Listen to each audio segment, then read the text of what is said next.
Hi, guys. Just because you've done something 1,000 times and you're familiar with it doesn't make it any less dangerous. That familiarity can lead to complacency, and complacency can end in tragedy. Today, we're going to talk about how that happened to an experienced climbing guide.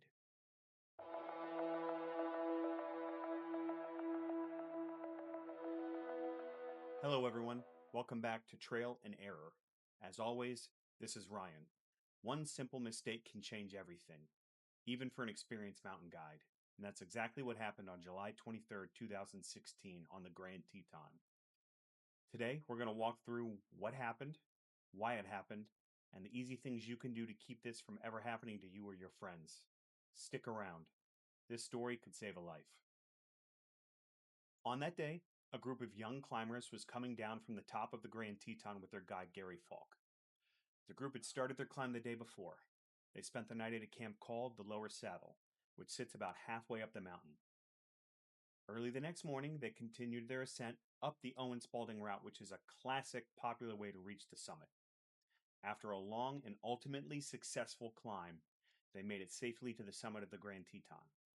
After enjoying the summit, they started heading back down. About 600 feet below the top, they reached the Owen Spalding Rappel, a steep cliff section where climbers use ropes to safely descend. Another guide had already set up ropes for them. Gary clipped himself to a strong anchor point using a loop made of blue webbing. He used a knot called a water knot to make that loop. He was using a two-rope system, one rope for the children to rappel on, and a second rope that he actively belayed them on to keep them extra safe. He then started helping the kids rappel down one at a time. Everything was going fine until one of the ropes got stuck in a crack about 40 feet below them. And that's when Gary leaned out over the edge to try to free it. Gary was still tied to the anchor with his webbing loop, but when he put his weight on that loop, the water knot slipped open and Gary fell.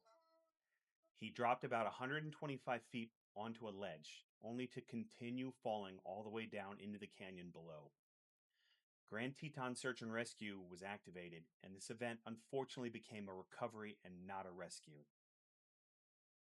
A water knot is a simple knot climbers use to tie two ends of flat webbing together to make a loop. It's been used for decades. The problem is, water knots can slowly slip if the tails are too short. In Gary's case, one tail wasn't long enough, and the knot wasn't pulled tight. Every time he moved or put weight on the loop, the knot slowly worked itself looser. This accident shows that even experts can make small mistakes with big consequences. Gary was a very experienced guide with 12 years on the mountain. The most dangerous thing in the wilderness isn't always the obvious hazards. It's complacency. When you've done something 1,000 times, it's easy to stop treating it with respect. The everyday mundane tasks can become the most dangerous because we let our guard down. The big takeaway is simple. Double check your knots every single time. Make sure your gear is in good shape. If something feels off, stop and fix it before you move on. Never just trust one piece of gear to hold your life. And if you're new to climbing or hiking in rocky areas, take a class from a certified guide. It's the smartest money you're ever going to spend. Gary Falk was doing what he loved, sharing the mountain with young people. His accident reminds us that the wilderness deserves our full respect. Take a moment to double check your knots and those of your friends. Small habits like this can save lives. If this video helped you or you learned something, give it a thumbs up, share it with somebody who loves the outdoors. Thanks for watching, stay safe out there, and I'll see you on the next one.